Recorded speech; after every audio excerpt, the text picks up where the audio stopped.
സെറ്റിൽ നടക്കുന്ന ദുരന്തങ്ങൾ കാരണം തുടരെ വാർത്തകളിൽ ഇടം പിടിക്കുകയാണ് കന്നഡ ബിഗ് ബജറ്റ് ചിത്രം കാന്താര ചാപ്റ്റർ 1. കഴിഞ്ഞ ദിവസം മലയാളി നടൻ കലാഭവൻ നിജു ഈ സിനിമയുടെ സെറ്റിൽ വെച്ച് ഹൃദയാഘാതം വന്നു മരിച്ചിരുന്നു. ഇതിനു പിന്നാലെ സംവിധായകൻ ഋഷഭ് ഷെട്ടി ഉൾപ്പെടെ 30-ലേറെ പേർ സഞ്ചരിച്ച ബോട്ട് അപകടത്തിൽപ്പെട്ടിരിക്കുകയാണ്.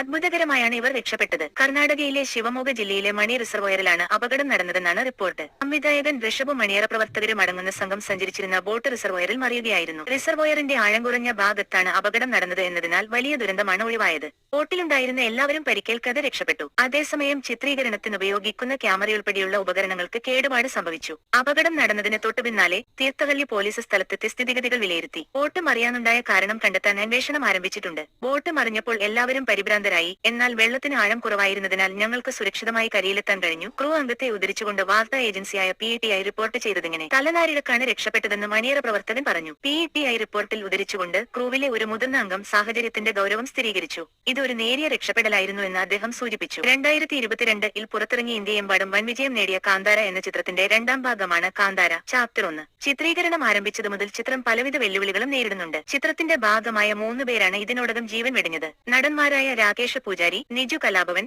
ചിത്രീകരണ സംഘാംഗവും മലയാളിയുമായ MF കപിൽ എന്നിവരാണവർ. സുഹൃത്തിന്റെ വിവാഹത്തിന്റെ മെഹന്തി ചടങ്ങിനിടെ കുഴഞ്ഞു വീഴുകയായിരുന്നു രാകേഷ്. കൊല്ലൂർ സൗപർണികയിൽ മുങ്ങി മരിക്കുകയായിരുന്നു കപിൽ. ഹൃദയാഘാതമുണ്ടായാണ് നിജുവിന്റെ മരണം.